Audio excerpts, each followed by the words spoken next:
obrigada também aqui, Elô. Queria agradecer a presença de todos, convite também, a oportunidade de vir falar hoje sobre um assunto que eu acredito ser fundamental quando a gente pensa a transição, o desenvolvimento sustentável, né? Agora esse processo também de descarbonização, transição energética, que é a educação, né? Então, representando aqui hoje a Estre Ambiental, de curiosidade, né? Estava passando agora cedo um teaserzinho sobre a Estre. Para quem ainda não conhece, né? Acredito que todos aqui são atendidos pelos serviços da companhia, né? Somos moradores da Grande Curitiba. É uma empresa referência em serviços ambientais, não só aqui na nossa região, mas no interior de São Paulo também, em outras regiões do país.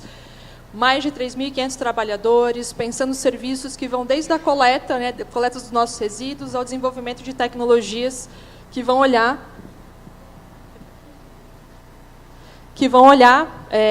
para esse resíduo como um potencial, né, justamente pensando em reinserção desse material na cadeia produtiva.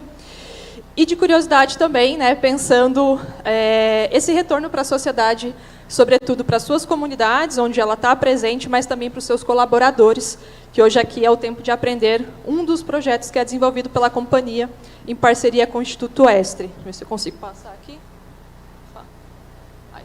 Então, aqui já falei, né, enfim, um pouquinho do resumo da Estre. A Estre tem 26 anos de existência, há 20 criou o Instituto Estre, que é uma organização da sociedade civil de interesse público, né, nós somos uma OCIP, representa, então, aí para quem conhece também, né, 20 anos de investimento social privado sistemático, contínuo, feito por uma companhia, ano após ano.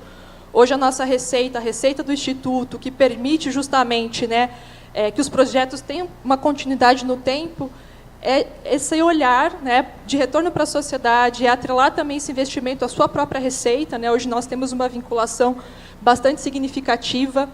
De curiosidade, para quem não conhece ainda também, convido a conhecer, nós temos um Centro de Educação Ambiental em Fazenda Rio Grande, né, dentro de uma operação da Estre Ambiental, onde a gente realiza, e eu gosto de pensar esse espaço também como um espaço irradiador de sustentabilidade para a comunidade, né, anualmente, mais de 10.000 pessoas passam por esse programa. No total, aí, quase 20 anos de atuação também, né? Completamos 20 anos agora, ano que vem, a ideia também é celebrar, fazer um evento, falar sobre as nossas conquistas, sobretudo. E aí, de curiosidade também, né? Pensando um pouco dessa relação da prática, a própria mudança também, né, que vem acontecendo. Hoje o Instituto tem 3 grandes eixos de atuação: educação ambiental, pensando sobretudo, né, educação no âmbito formal, escolas, formação de professores, formação de gestores, desenvolvimento de material didático, pedagógico. E uma coisa que eu acho que é muito importante também pensar, quando a gente pensa a sustentabilidade, né, a gente tem uma máxima que habita o nosso imaginário coletivo de que educação ambiental, por exemplo, é coisa de criança. E não. Né, a gente precisa trabalhar cada vez mais no sentido de que é para todos, que ela é um processo permanente, deve ser contínuo, articulado. A parte de comunicação social também, né, nós temos um conjunto de estratégias para lidar com comunidade ou para trabalhar com as comunidades, né? Não é para a comunidade, mas com a comunidade, que envolve encontros, formações também, construção de diversos materiais, pensando diferentes estratégias de comunicação, apoio a iniciativas locais, né? Nós apoiamos, por exemplo, uma iniciativa da comunidade que também vai olhar para um problema que nós temos, que é o resíduos têxteis, né? Depois já fazer uma conexão com o meu amigo. E aí o terceiro eixo, onde entra, né, aqui propriamente o nosso case de hoje, que é o cidadania e educação.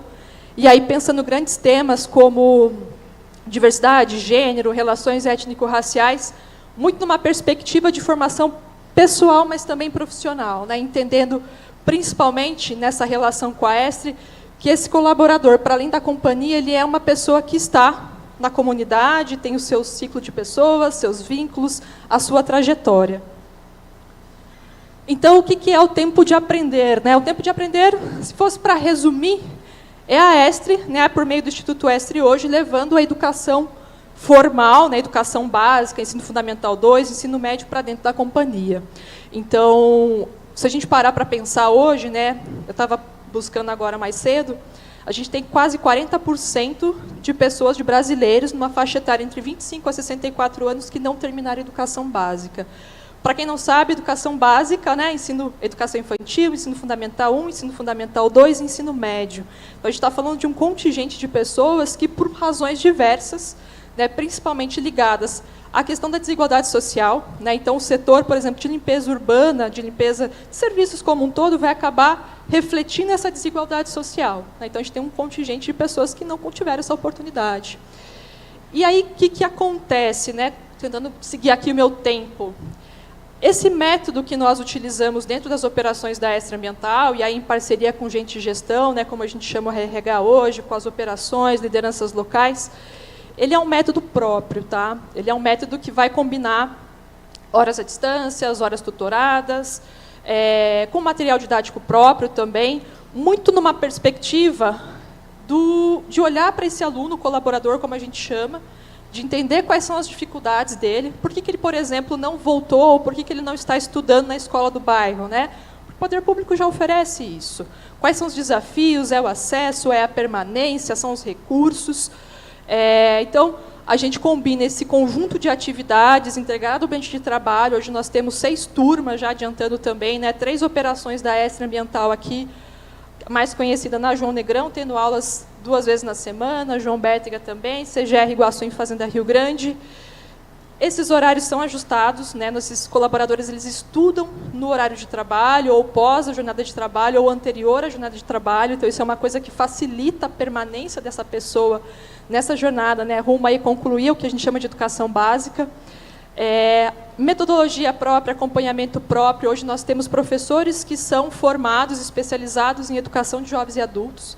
E aí uma das estratégias que a gente foi construindo ao longo do tempo é justamente perceber que quando a gente mantém o professor, né, dentro da companhia, o mesmo professor, a probabilidade desse aluno continuar estudando aumenta. Então, é o mesmo professor que está acompanhando a gente ao longo do tempo.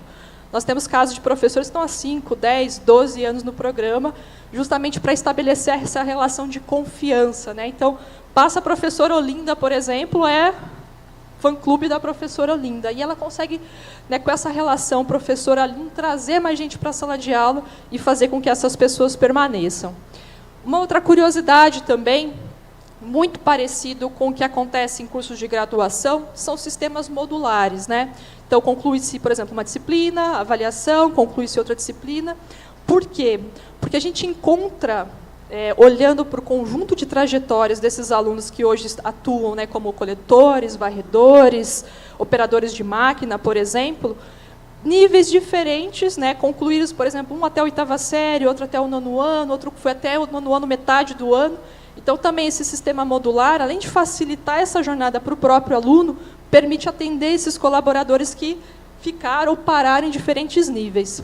De curiosidade também, né, a gente oferece todo o suporte de entender que vida escolar foi essa, onde se parou, né, o que se perdeu, o que aconteceu no meio do caminho, resgatar esse documento, né? Então, a gente encontra casos, por exemplo, de escola que fechou, escola que pegou fogo, diploma que desapareceu, fazer essa avaliação, fazer testes de nivelamento também, porque às vezes esse documento não existe mais, para poder fazer a matrícula e poder fazer com que esse aluno permaneça no programa. Então, não sei se você tem alguém da área de educação, a famosa busca ativa, né? Você continuar ali insistindo, buscando estratégias, ferramentas para que esse aluno permaneça e consiga terminar essa etapa.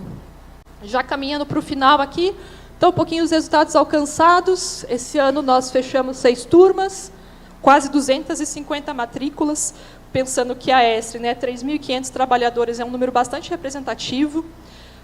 A gente realiza também, ao final de cada ciclo, a formatura. E aí, enfim, momento de celebração, amigos, familiares, né, eu brinco assim, é a oportunidade de conhecer os filhos, que às vezes são estímulo para que essas pessoas voltem a estudar. A gente tem muito caso como esse. Ah, minha filha foi fazer vestibular, por que eu não posso voltar a estudar para fazer vestibular no futuro também? Publicação de um livro, né, com a narrativa dessas histórias, também é um processo de ressignificação dessa trajetória, ressignificação em relação à profissão de coletor, de varredor de rua. E aí, ao longo de 26 anos, né, acompanhando toda a trajetória da Estre, mais de 3.000 trabalhadores, alguns, inclusive, que foram alfabetizados dentro da companhia. A gente tem 3 casos esse ano que estão recebendo atendimento específico para poder conseguir se matricular, para poder fazer ensino fundamental 1 ou médio. E aí, já fechando, né, brincando um pouquinho com o título do eixo aqui, Então, eu queria trazer a educação também como uma inovação, né? Então, pensar que trabalhador é esse, que pessoa, que colaborador é esse, como essa pessoa vai atuar nesse mundo que está em transição, como já foi falado aqui. E aí, destacando aqui alguns... não vai dar tempo de passar tudo, mas, enfim, né, valorização da profissão, a gente fala muito desses profissionais como agentes ambientais, então, trazer essa oportunidade, oportunizar isso no ambiente de trabalho é fundamental para que eles sejam reconhecidos, né, da sua devida importância, como agentes ambientais, qualidade de vida, saúde pública, bem-estar, contribuição para a redução das desigualdades sociais, igualdade de oportunidades também. A gente está falando não só para um resultado para a ESTRE, mas em termos de Paraná, em termos de Brasil, quando a gente pensa as taxas de evasão escolar, por exemplo, no tempo. Capital humano no centro da transição, fazendo intersecção, né, dos 3 eixos ESG, olhando para essas pessoas como a força também, a potência que elas são. Desenvolvimento de competências, né, o pessoal falou também de resiliência, habilidade. A gente está falando, por exemplo, de um setor que está muito forte, a questão da mecanização. Então, como é que a gente prepara essas pessoas, pensando nessa transição que vai acontecer daqui a um certo tempo, e impacto social e setor produtivo, aqui o último, né, maior produtividade, eficiência e, principalmente, fortalecimento da cidadania.